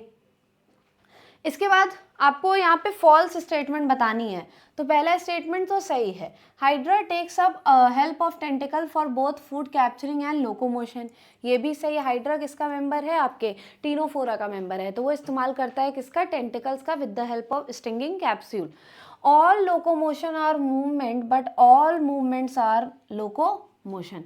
जितने भी मूवमेंट हैं वो सारे, जितने भी लोकोमोशन हैं वो सारे मूवमेंट होते हैं, लेकिन जितने भी मूवमेंट हैं वो सारे लोकोमोशन नहीं होते हैं, क्योंकि लोकोमोशन का मतलब होता है अपनी जगह को रिप्लेस करना है। जैसे मैं यहाँ पे खड़ी हूँ, यहाँ से अगर मैं यहाँ पे गई तो मैंने लोकोमोशन किया, और लोकोमोशन आपका मूवमेंट है क्योंकि आपकी बॉडी मूव कर रही है, ठीक। और अगर मैं अपनी जगह पे खड़े होके भी मैं बातों को कन्वे कर रही हूँ अपने, तो ये भी मूवमेंट है, मैं अपने हैंड्स का मूवमेंट कर रही हूँ, लेकिन यहाँ पे मैं अपनी प्लेस चेंज नहीं कर रही हूँ, तो ये लोकोमोशन नहीं है। तो ये स्टेटमेंट क्या हो गई बेटा, गलत हो गई। Methods of locomotion very with habitats and the demand of the situation, सही है। Ciliated epithelium is found in respiratory tract and reproductive tract, जैसे कि आपका फैलोपियन ट्यूब, तो ये भी सही है। तो करेक्ट आंसर क्या हो जाएगा, सेकंड, क्योंकि हमसे यहाँ फॉल्स स्टेटमेंट पूछा गया था। NCERT 1 page number 217। नेक्स्ट है, which of the following statement is false. इनमें से कौन सी स्टेटमेंट गलत है। तो locomotion and many other movements required coordinated muscular activities, बिल्कुल सही। कोऑर्डिनेटेड मस्कुलर एक्टिविटीज चाहिए होती है मूवमेंट के लिए। Muscle is a specialised tissue of endodermal in origin, तो एंडोडर्मल नहीं होता है बेटा, कैसा होता है, मीजोडर्मल ओरिजिन का होता है। तो यही स्टेटमेंट हमारी क्या हो जाएगी, गलत। तो आंसर क्या हो जाएगा 149 का second, NCERT 1 page number 218। Next है बेटा 150, और 150 में बेटा अगर हम देखें तो हमको क्या बताना है, which of the following statement about the molecular arrangement of actin and myosin and myofibrils are false. हमें फॉल्स स्टेटमेंट यहाँ पे बेटा बतानी है 150 में। तो देखिए, each actin is made up of 2 आपके एफ एक्टिन, बिल्कुल सही है। एक्टिन बेटा आपके फिलामेंटस एक्टिन से मिलकर बनता है। F actin is the polymer of G actin. F actin क्या है, पॉलीमर है किसका, जी एक्टिन का। तो ये भी स्टेटमेंट बेटा सही है। तो पहला स्टेटमेंट भी सही है, दूसरा स्टेटमेंट भी सही है। 2 F actin are twisted into the form of a helix, तो बिल्कुल सही है। हेलिक्स के फॉर्म पे बेटा ये क्या रहते हैं, आपके मुड़े हुए रहते हैं, ये भी सही है। 2 strands of tropomyosin runs close to F actin, बिल्कुल सही है बेटा। एफ एक्टिन के क्लोज में कौन चलता है, ट्रोपोमायोसिन, और ट्रोपोमायोसिन के रेगुलर इंटरवल पे क्या पाया जाता है, troponin. Troponin molecules complex proteins are distributed at regular intervals on the tropomyosin, अभी मैंने एक्सप्लेन किया, तो ये स्टेटमेंट भी सही है। Troponin forms the head of the myosin molecule, तो ये गलत हो जाएगा। ट्रोपोनिन एक्टिन का पार्ट है, तो बेटा ट्रोपोनिन नहीं होगा, यहाँ क्या होगा, मेरोमायोसिन। क्या होगा बेटा यहाँ पे, मीरोमायोसिन, और मीरोमायोसिन क्या करता है, मायोसिन मॉलिक्यूल का हेड फॉर्म करता है। तो ये स्टेटमेंट यहाँ गलत हो गई। The myosin is a polymerised protein, ये सही है, पॉलीमर है आपका मायोसिन। तो यहाँ पे करेक्ट आंसर क्या हो जाएगा, फॉल्स बताना था, तो करेक्ट आंसर हो जाएगा third, NCERT 1 page number 221। Next, the fascia surrounding a muscle is made up of. Fascia क्या है बेटा, एक कवरिंग है जो आपके जितने भी मसल फाइबर होते हैं उनको क्या करती है, बांध के रखती है। तो फैसिया बेटा सराउंड करती है जो आपके मसल्स को, वो किससे मिलकर बनता है, कोलेजनस कनेक्टिव टिश्यू से। तो क्या हो जाएगा second, NCERT 1 page number 220। Next, which of the following statement is false. आपको यहाँ पे क्या बताना है, फॉल्स स्टेटमेंट बताना है। Each myosin is a polymerised protein, सही है। Many meromyosin constitute 1 thick filament myosin, कह रहा है कई सारे मेरोमायोसिन बेटा किससे आपके मिलके एक थिक मायोसिन का फॉर्मेशन करते हैं, सही है। Each meromyosin tail is called as heavy meromyosin and head is called as light meromyosin. तो ये उल्टा दे दिया है यहाँ पे। टेल बेटा क्या बनाती है, लाइट मेरोमायोसिन, और हेड बेटा क्या बताता है आपका, हैवी मेरोमायोसिन। और हेड पे ही बेटा क्या होती है, एटीपी बाइंडिंग साइट और एटीपी सिंथेज की एंजाइम एक्टिविटी की भी साइट वहाँ पे पाई जाती है। तो फॉल्स बताना था, तो आंसर क्या हो जाएगा third, NCERT 1 page number 221। Next है बेटा ATP provides energy for muscle contraction by allowing for. तो एटीपी क्या करता है बेटा, मसल कॉन्ट्रैक्शन के लिए एनर्जी प्रोवाइड करता है cross bridge maintain of myosin to actin by the formation of cross bridge. Cross bridge का क्या कराता है, फॉर्मेशन बनाता है और कॉन्ट्रैक्शन में क्या करता है, मदद करता है। Next NCERT 1 page number 222। Next बोल रहा है motor unit is best described as. Motor unit को बेटा आप कैसे डिस्क्राइब करोगे, तो motor unit is best described as a single motor neuron and all the muscle fibre that is innervates. ये डायरेक्ट NCERT की लाइन है। A single motor neuron and all the muscle fibre that it's inner. Motor unit, जहाँ पे motor बेटा आपके motor neuron खत्म होते हैं और उसके जहाँ पे प्लाज्मा मेम्ब्रेन के बीच की जो स्पेस होती है वो पूरा चीज़ें मिलके क्या बनाती है, मोटर यूनिट का फॉर्मेशन करती हैं। तो क्या हो जाएगा, third NCERT 1 page number 222। Next according to the sliding filament theory. Sliding filament theory के अकॉर्डिंग बेटा यहाँ पे पूछा गया है कि कौन सी स्टेटमेंट यहाँ पे सही है। तो according to the sliding filament theory actin moves past myosin thick filament. Actin किसके ऊपर चलता है, मायोसिन के ऊपर चलता है। तो आंसर क्या हो जाएगा, first NCERT 1 page number 222। Next है क्वेश्चन नंबर 156 और क्वेश्चन नंबर 156 में बेटा हमें क्या बताना है, हमें बताना है व्हाट प्रॉपर ऑर्डर बताना है what occurs at the neuromuscular junction to trigger muscle contraction. Muscle contraction के आपके टाइम पे किस हिसाब से बेटा आपके प्रोसेस चलते हैं। तो सबसे पहले क्या जनरेट करोगे आप, नर्व इम्पल्स जनरेट करोगे। नर्व इम्पल्स जनरेट करने के बाद बेटा न्यूरोट्रांसमीटर एसिटाइलकोलिन रिलीज होता है मोटर एंड प्लेट पे। तो क्या हो जाएगा, फोर्थ हो जाएगा। इसके बाद बेटा क्या होता है, spread of impulse over sarcolemma of tubular tubes. तो बेटा आपके सार्कोलेमा के ऊपर पूरा नर्व कंडक्शन क्या हो जाता है, फैल जाता है। तो सार्कोलेमा क्या हो जाता है, सार्कोलेमा क्या है, प्लाज्मा मेम्ब्रेन ऑफ मसल। तो उसके बाद क्या होगा बेटा आपका सिनेप्टिक क्लेफ्ट। इसके बाद spread of nerve impulse over sarcolemma. ठीक, तो ये सारी चीज़ें यहाँ पे दी हुई हैं। तो सबसे पहले नर्व इम्पल्स, नर्व इम्पल्स के बाद बेटा क्या होगा, न्यूरोट्रांसमीटर एसिटाइलकोलिन रिलीज होगा। कहाँ पे रिलीज होगा, सिनेप्टिक क्लेफ्ट पे रिलीज होगा। फिर उसके बाद बेटा ये आपका जाएगा सार्कोलेमा के पास। सार्कोलेमा के बाद बेटा पूरे सार्कोलेमा पे ये फैल जाएगा और सार्कोलेमा में फैलने के बाद बेटा रिलीज होता है कैल्शियम आपका कहाँ से, सार्कोप्लाज्मिक रेटिकुलम, जो कि बेटा क्या करता है, आपके ट्रोपोनिन को मास्क करता है जाके। तो बेटा ये होगा। उसके बाद आपका लास्ट क्या होगा, लास्ट में होगा आपका सार्कोमियर शॉर्टेन और क्या हो जाएगा, मसल कॉन्ट्रैक्शन हो जाएगा। तो करेक्ट आंसर क्या हो जाएगा, second NCERT 1 page number 222। Next बेटा क्रेनियम ब्रेन बॉक्स। बेटा क्रेनियम की बात कर रहा है, ब्रेन बॉक्स की। तो कितनी बोन्स होती हैं, 8 बोन्स होती हैं। ठीक है, फ्रंटल, ठीक है, ऑसिपिटल, टेम्पोरल, पेराइटल। ठीक, आगे skull, cranial and facial bone मिला के टोटल बेटा कितनी होती हैं, मिला के पूरी आपकी होती हैं 22 बोन्स। कितनी होती है बेटा, 22। तो बी का क्या हो जाएगा, फर्स्ट। इसके बाद बेटा फेस में फेशियल मसल्स, आपके फेशियल बोन्स कितनी होती हैं, तो फेस पे बेटा आपकी कितनी बोन्स होती हैं, 14। इसके बाद हाइंड लिम की अगर बात करी जाए तो हाइंड लिम में कितने हैं आपकी 30 और रिब्स बेटा कितनी होती है 12 पेयर, टोटल कितनी होती हैं 24। तो ए का क्या हो जाएगा सेकंड, बी का क्या हो जाएगा फर्स्ट, सी का क्या हो जाएगा बेटा थर्ड, डी का फिफ्थ एंड ई का फोर्थ। तो correct answer will B second. NCERT 1 page number 226। The hand contains, बेटा हैंड में आपके कार्पिल्स, मेटाकार्पिल्स, आपके फैलेंजेस का नंबर पूछा गया है।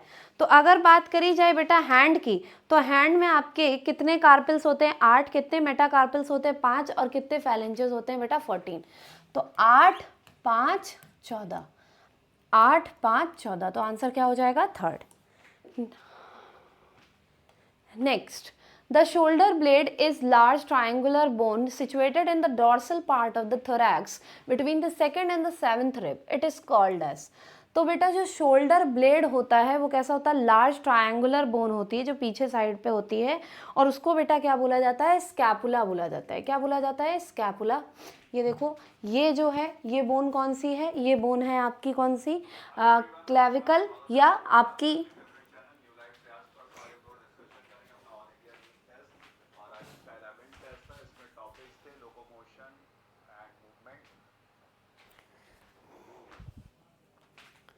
ठीक है। तो द शोल्डर ब्लेड, तो इसको क्या बोलेंगे? स्कैपुला। ये क्लैविकल, क्लैविकल के पीछे फ्लैट बोन होती है, इसको स्कैपुला बोलते हैं। आगे, और ये मिलकर बनाता है बेटा पेक्टोरल गर्डल। नेक्स्ट है बेटा हिंज जॉइंट। हिंज का मतलब क्या होता है? ये एक तरफ। तो ये जो आपका एल्बो जॉइंट है, ये क्या है? एल्बो जॉइंट या नी जॉइंट। ये आपके कैसे जॉइंट है बेटा? आपके हिंज जॉइंट है। तो ए का क्या हो जाएगा? फिफ्थ। बी का क्या हो जाएगा? Pivot joint. बेटा पाइवेट जॉइंट कहाँ पे पाया जाएगा? बेटा पाइवेट जॉइंट पाया जाएगा between atlas and axis. Atlas और एक्सिस के बीच में क्या प्रेजेंट होता है? Pivot joint. इसके बाद बेटा ग्लाइडिंग जॉइंट। तो ग्लाइडिंग जॉइंट कहाँ होता है? Between carpels. ये कार्पेल्स हैं, आराम से रिस्ट को घुमा पा रहे हो, तो रिस्ट के पास में कौन सा होता है? आपका ग्लाइडिंग जॉइंट। तो अब बिटवीन द कार्पेल्स। इसके बाद सैडल जॉइंट। सैडल जॉइंट कहाँ होता है बेटा? आपके कार्पिल मेटाकार्पिल थंब के बीच में होता है। तो क्या हो गया? सेकंड। और ball and socket joint. Ball and socket joint आपके पेक्टोरल गर्डल, ये देखो बॉल एंड सॉकेट जॉइंट, ठीक, ये पेक्टोरल गर्डल, और इसी तरह पेल्विक गर्डल में भी ball and socket joint present होते हैं। तो 160 का करेक्ट आंसर हो जाएगा बेटा first. NCERT 1 page number 227। Next है बेटा recognise the following flow diagram and find the correct option regarding to taxonomical hierarchy. Taxonomical hierarchy के बेसिस पे बेटा हमको सही यहाँ पे बताना है। तो यहाँ पे ध्यान से देखिएगा। सबसे पहले क्या है? सबसे पहले अगर बात करी जाए धतूरा और पोटैटो की, तो भैया यहाँ पे थोड़ा बढ़िया दिया हुआ है, इसको पूरा हमें सॉल्व करना पड़ेगा। तो सॉल्व करने के लिए रिकॉग्नाइज द फॉलोइंग बहुत अच्छा क्वेश्चन है। अगर इस टाइप का क्वेश्चन आ गया तो नीट में भी आपको टाइम लगेगा इसको पूरा कंप्लीट करने में। तो देखो ध्यान से, अगर बात करी जाए, ठीक है, तो सबसे पहले अगर बोला जाए तो सबसे पहले आपका सबसे ऊपर क्या होगा? सबसे ऊपर आपका क्या होगा? सबसे ऊपर होगा बेटा, अगर टेक्सोनॉमिकल हायरार्की में देखा जाए तो सबसे ऊपर आपका होगा आपका या फिर तो डिवीजन होगा या फिर तो किंगडम होगा। तो हमको किंगडम तो यहाँ पे दिख नहीं रहा है, हमको डिवीजन दिख रहा है। तो डिवीजन उसने दिया है एंजियोस्पर्मी। डिवीजन क्या हो गया? एंजियोस्पर्मी। इसके बाद 4 और 5। 4 और 5 की बेटा अगर बात करी जाए तो 4 और 5 आपके क्या हैं? ये आपके हो जाएंगी क्लास, हो जाएंगी क्या हो जाएंगी बेटा? क्लास। और अगर क्लास की बात करी जाए तो वीट की जो क्लास है वो क्या है? मोनोकॉट। और आपके मैंगो की क्लास क्या है? डाइकॉट। ठीक, तो मोनोकॉट और डाइकॉट हो गया। क्लास के बाद क्या है? उससे पहले क्या आता है? ऑर्डर। तो इसका ऑर्डर क्या हो जाएगा? पोएल्स। ठीक है, और इसका ऑर्डर क्या हो जाएगा बेटा? इसका ऑर्डर हो जाएगा आपका सेकंड। मैंगो का ऑर्डर क्या होगा? सैपिनडेल्स। और इसका ऑर्डर क्या होगा? पॉलीमोनियल्स। तो आंसर क्या हो जाएगा? फर्स्ट। NCERT 1 page number 8। बहुत अच्छा क्वेश्चन था। Read the following statement and select the incorrect statement. पूरी स्टेटमेंट देख के इनकरेक्ट स्टेटमेंट बतानी है। The colonies of cyanobacteria are generally surrounded by gelatinous sheath, सही है। The cyanobacteria are unicellular colonial और फिलामेंटस फ्रेश वाटर मैराइन और terrestrial, सही है। Rhizopus belong to the class Phycomycetes, सही है। Bacteria are grouped under only 2 categories based on their shape, ये क्या है? गलत है। आंसर क्या हो जाएगा? Fourth. NCERT 1 page number 12। Next है बेटा bryophyte resemble algae on following basis. Bryophyte बेटा रिजेंबल करता है एल्गी को ऑन द फॉलोइंग बेसिस। तो आंसर क्या हो जाएगा? Thallus like body, plant body, lack of vascular tissue, absence of root and autotrophic mode of nutrition.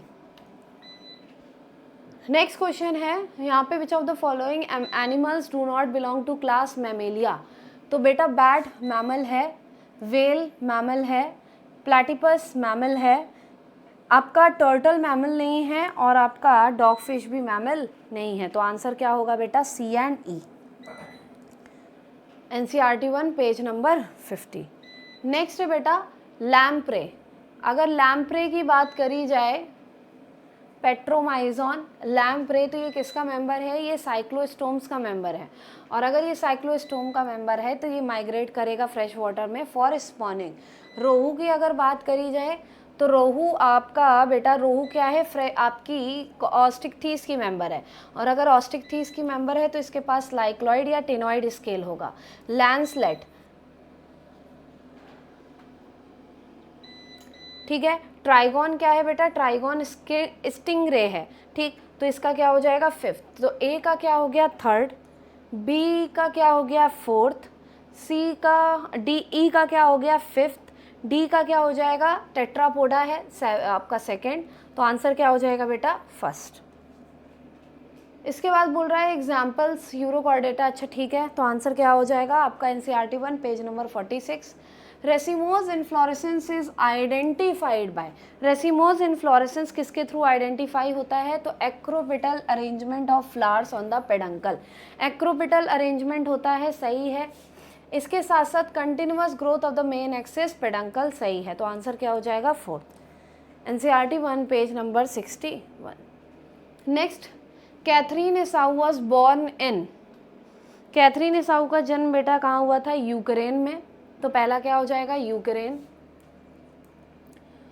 Catherine Esau reported in her early publication that the curly top virus spread through the plant via the phloem tissue, तो दूसरा क्या हो जाएगा phloem, तो answer तो हमें पहले ही मिल गया फ्लोएम, फ्लोएम और यूक्रेन, तो आंसर क्या हो जाएगा 1st, NCERT 1 page number 56। Next है during the muscular contraction which of the following events occur, कौन कौन से इवेंट मस्कुलर कॉन्ट्रैक्शन में होते हैं, तो पहला बोल रहा है H जोन डिसअपियर, तो H जोन क्या हो जाता है डिसअपियर हो जाता है, सही है। दूसरा कह रहा है A band widens, A band क्या हो जाता है वाइड हो जाता है, तो बेटा दूसरा क्या हो जाएगा गलत हो जाएगा, A बैंड वाइड नहीं होता है। I band reduces in width, सही है। Width of A band is unaffected, बिल्कुल सही है, A बैंड की विड्थ के ऊपर कोई भी फर्क नहीं पड़ता है, क्योंकि A बैंड किसको रिप्रेजेंट कर रहा है मायोसिन को, तो ये सही है, ये सही है, ये सही है, सेकंड गलत है, तो सेकंड वाले सारे ऑप्शन चले गए, तो आंसर क्या आ जाएगा 1st, NCERT 1 page number 223। Next, number of mitochondria less, अच्छा यहाँ पे क्या बताना है, identify above 1 to 8th traits as characteristic of A and B type of muscle, A and B type of muscle के कैरेक्टरिस्टिक हमें निकालने, मतलब रेड मसल और वाइट मसल के कैरेक्टरिस्टिक्स हमें अलग अलग क्या करने हैं डिफ्रेंशिएट करने हैं। तो ध्यान से देखिएगा, अगर बात करी जाए रेड मसल की, तो रेड मसल की अगर बात करी जाए तो रेड मसल में बेटा क्या होता है आपका नंबर ऑफ माइटोकॉन्ड्रिया ज़्यादा होता है। इसके साथ साथ बेटा आपका क्या होता है इसमें मायोग्लोबिन का कंटेंट हाई होता है, इसीलिए रेड कलर का अपीयरेंस आता है इसका। इसके साथ साथ बेटा सार्कोप्लाज्मिक रेटिकुलम कम या मॉडरेट होता है। इसके साथ साथ बेटा एरोबिक मसल्स होती हैं, और आपकी इतने पॉइंट्स आपके किससे रिलेटेड हैं, आपके रेड मसल से रिलेटेड हैं। तो 2nd, 4th, 5th and 6th। Next है आपकी वाइट मसल। तो वाइट मसल की बात करी जाए तो सार्कोप्लाज्मिक रेटिकुलम बहुत ज़्यादा होता है, नाइटोकॉन्ड्रिया का नंबर कम होता है, और उसके साथ साथ बेटा आपका एनारोबिक रिस्पायरेशन करते हैं और लेस मायोग्लोबिन का कंटेंट होता है। तो आंसर क्या हो जाएगा 169 का 2nd, NCERT 1 page number 223। Next है टिटैनी। बेटा टिटैनी क्या है, रैपिड स्पैज्म। ओस्टियोपोरोसिस क्या है, ओस्टियोपोरोसिस होता है प्रोग्रेसिव ओस्टियोपोरोसिस आपकी बोन मास क्या हो जाता है डिक्रीज हो जाता है। इसके साथ साथ मस्कुलर डिस्ट्रॉफी बेटा क्या है, मस्कुलर डिस्ट्रॉफी आपका डीजेनरेशन ऑफ स्केलेटल मसल। इसके साथ साथ arthritis, inflammation of the joints and myasthenia gravis is a autoimmune disorder. तो ए का क्या हो जाएगा बेटा 4th, बी का क्या हो जाएगा बेटा 5th, सी का क्या हो जाएगा बेटा 2nd, डी का क्या हो जाएगा 3rd, और ई का क्या हो जाएगा 1st। तो correct answer will be 3rd, NCERT 1 page number 227। Next है बेटा consider the following 4 statement A to D and select the option which includes all correct ones only. केवल करेक्ट ऑप्शन हमें यहाँ पे चूज करने हैं। तो ध्यान से देखिएगा, पहला बोल रहा है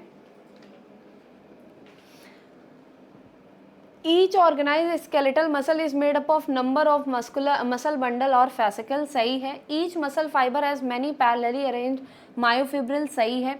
each myofibril contain many serially arrange units called as sarcomere, सही है। Each sarcomere as a central A band and 2 half I band, सही है। Half I plus A plus half I, और ये रिप्रेजेंट करता है किसको, सार्कोमियर को। तो यहाँ पे चारों ही स्टेटमेंट क्या है सही है, तो आंसर क्या हो जाएगा 4th, NCERT 1 page number 290। Next, a cricket player is chasing a ball, which group of bones is contributing in this movement. कौन सी बोन्स बेटा इस मूवमेंट में मदद कर रही हैं?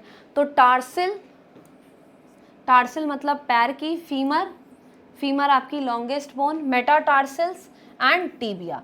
तो आंसर क्या हो जाएगा बेटा? Fourth. Blood is a medium to transport O2 and CO2. About A% of O2 is transported by B in the blood and the remaining C of O2 is carried in the dissolved stage through plasma D. Identify A, B, C, D.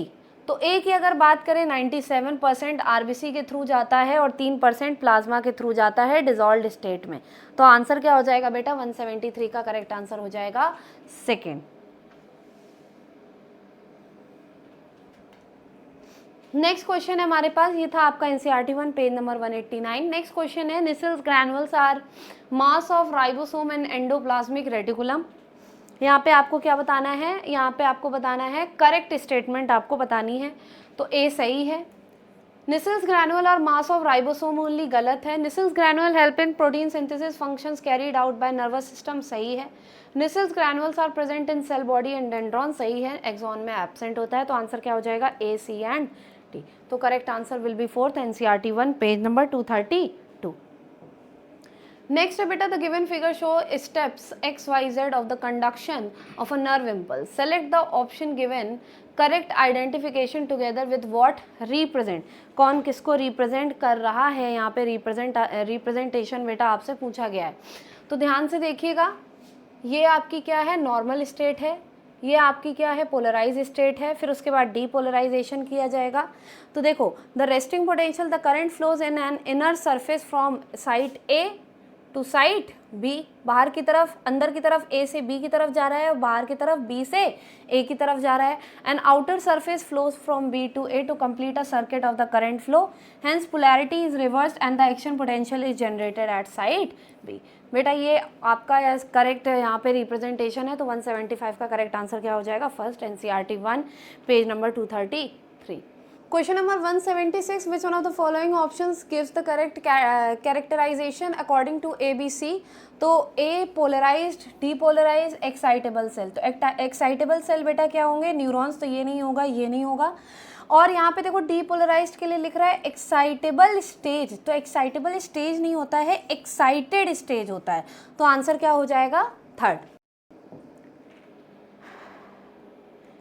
Next है बेटा, यहाँ पे क्या बताना है? Nerve impulse are given, arrange in sequence. Sequence में क्या करना है? हमें इसको अरेंज करना है। तो arrival of action potential and axon terminal सही है। फिर उसके बाद क्या होगा बेटा? Depolarisation of the presynaptic membrane सही है। Synaptic vesicle fuses with the synaptic membrane and neurotransmitter releases by the synaptic cleft सही है। इसके बाद neurotransmitter binds to the receptor on post synaptic membrane सही है। Opening of specific ion channels allow the entry of ions, a new excitatory or inhibitory potential are generated। तो answer क्या हो जाएगा बेटा? B, C, D, E, A। तो answer will be second, NCERT 1 page number 234। Next, the cerebrum wraps around a structure called thalamus which is.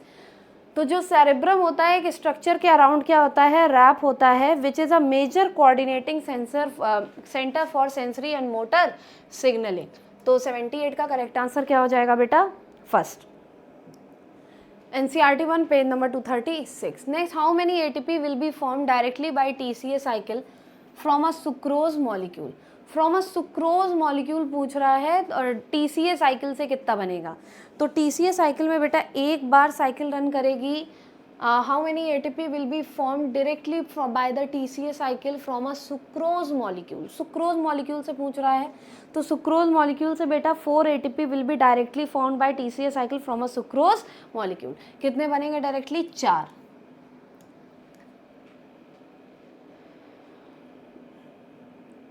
Next, arrange the following in correct sequence from motor surface to inner with the respect to muscle.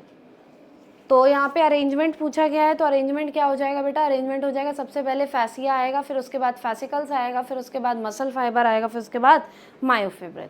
तो answer क्या हो जाएगा? Second, NCERT 1 page number 219। And that's all. I hope आप लोग का paper अच्छा गया होगा, आगे के भी पेपर अच्छे जाएंगे। अपनी जितनी भी गलतियां आप लोग ने की है उसको नोट डाउन करते रहिएगा और अगला पेपर देते समय उन गलतियों को ज़रूर देख लीजिएगा। थैंक यू सो मच, मिलते हैं नेक्स्ट पेपर डिस्कशन में, तब तक के लिए जय